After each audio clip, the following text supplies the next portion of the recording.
Well, you're going to really enjoy this conversation, and it's going to be so helpful to everyone who's listening in.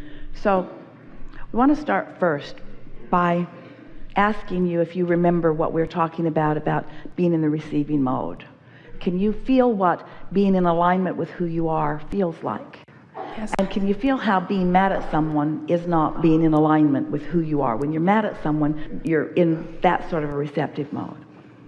We have said from time to time, don't think too much about this, but we just want to lay this down as a soft beginning place, that sometimes people say to us, Abraham, do you forgive me, or are you forgiving? And we say, we never forgive anyone because we haven't condemned them to begin with. We didn't leave this to go down here, so now we don't have to go back up here. That's all forgiveness is. Forgiveness is just letting go of this and allowing yourself to return to who you naturally are. That makes perfect sense, doesn't it? Yes. So, we want you to hear this in a way that you have never heard anything as clearly. So we're going to speak slowly and maybe even loudly, because we really want you to get this. And it ties into what we were talking about earlier about reacting to things. So you and your mother were having this thing where you were reacting to each other all of the time. And when she reemerged into pure positive energy, she stopped spewing that stuff that you were reacting to. Did that help? Yes. Did you understand what we just said? In other words, she was part of all of that, but when she reemerged into non-physical, she left behind all the things that she was stewing over, or troubled over, or worried about, or fussing about. She left all that behind, and she became a different vibration. And in the absence of that other vibration, it was easier for you to do the natural thing of reemerging. Not only that, not only did she let go of all of the negative, she became pure positive energy, and she was focused with you. Pure appreciation of that which you are. And that's why, especially in those early days, immediately following all of that, you felt the relief of letting go. So being in alignment, the analogy that we've offered is effective. You always understand it. Is imagine a cork bobbing up here on the surface of the water. And let's, for the sake of this analogy, call that alignment or pure positive energy. You can hold that cork under the water, but when you let go of it, it's going to bob right back up there because that's what is natural. And so, same thing. When your mother made her transition, she bobbed right back up there. And it also made it easier for you because, like so many, like almost everybody, like everybody to some extent, you were living a sort of conditional life that was harder when the two of you were sort of squabbling over this and that. It was immediate. I just forgave her, and I thought, why have you been so silly all this time? But let's use different words. Instead of saying, I forgave her, let's say what really happened. I stopped reacting to the mist that she was spewing because she stopped spewing the mist. Can you hear that? But still in that, it's a little conditional. In other words, we wish for all of you not to be reacting because there are always people around who have the potential of getting your goat, so to speak. And we want your goats to be ungettable. We want your buttons to be unpushable. We want your feelings to be unhurtable because you're mastering thought and therefore alignment. So another way of saying it is, I just let go of what was holding my cork under the water and then I felt better. It really is that simple. And is that how you do it for yourself then? Because I feel sometimes like I have this struggle inside of me. I'm fighting against myself. Feel good, don't feel good. It's just... About what? Just about maybe, if I look at my mother, for example, did I do everything right when she was dying? Did I help her all that I could? Was I patient enough? And I feel like I blame myself and I'm... Well, here's the thing.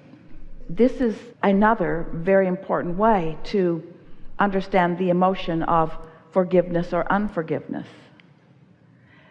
When you feel emotion that feels awful to you, sort of like what you were just describing there. Yes.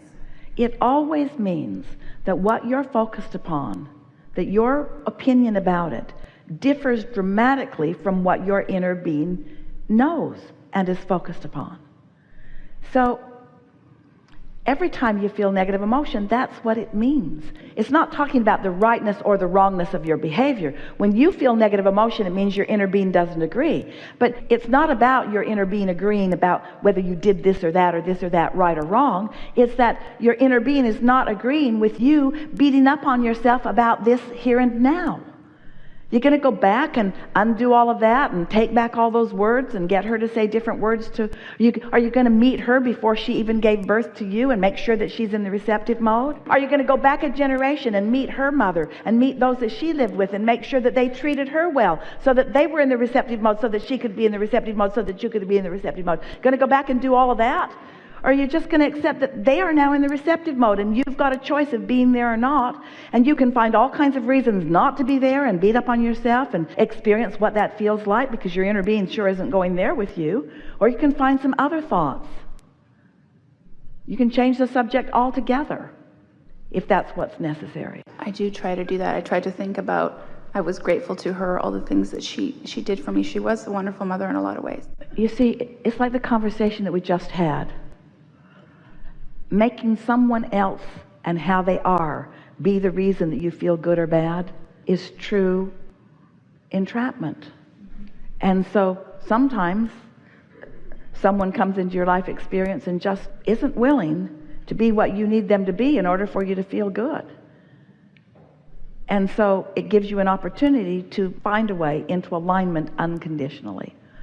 Unconditional is the way to go. If you can figure out how to do it on this subject and this subject and this subject, life's going to start feeling really good to you and you're going to really begin to be free.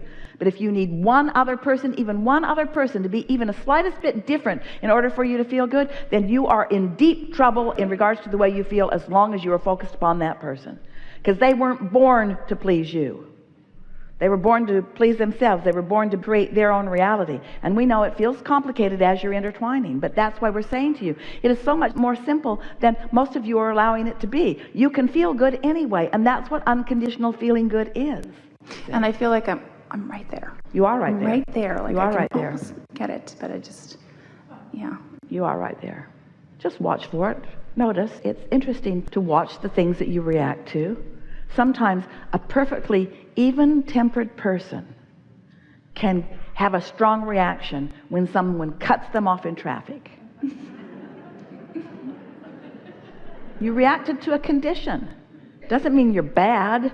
It doesn't mean your life isn't going to continue to be good. It means you reacted to something that you can't control, and you haven't yet come to the understanding that it's not your job to control. So when you stop reacting and trying to control things that you can't control, and you begin getting into the receptive mode deliberately, because that is something that you can control, and then you start making the association between being there and how it plays out, or being here and how it plays out, now you're living life deliberately. And now it's more good every day, more good every day, more good every day. All good? Probably not, because there's going to be plenty of things that are going to come into your experience because you still want more expansion. You do. It'd be like being a really good artist and accepting the vortex as where all of the components of your artwork reside. And the way that the components get in there is by living life and putting them in. But now you've decided that you're never going to have negative emotion again. You're never going to feel bad about anything again. You're just going to get in this vortex and play it out. So you use all of the stuff up, and you paint all of the pictures, or you make all of the sculptures, and now you say, there's no more in here. Well, it's not going to happen to you because you've got enough for 20 or 30 lifetimes. But let's just play this silly game. There's no more in here. And we say, it's because you stopped living life. You stopped having experiences. You stopped knowing what you don't want so that you know what you do want. We want you to embrace step one as a good step. It is a good step. You see, we want you to stop beating up on yourself for anything, because your inner being never will.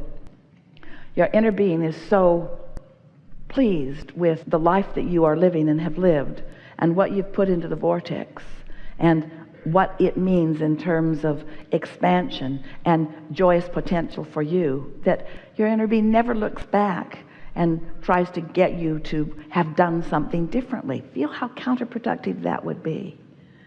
Everything source-oriented is forward-looking, you see. And when you start looking forward more than backward, you'll start feeling a whole lot better.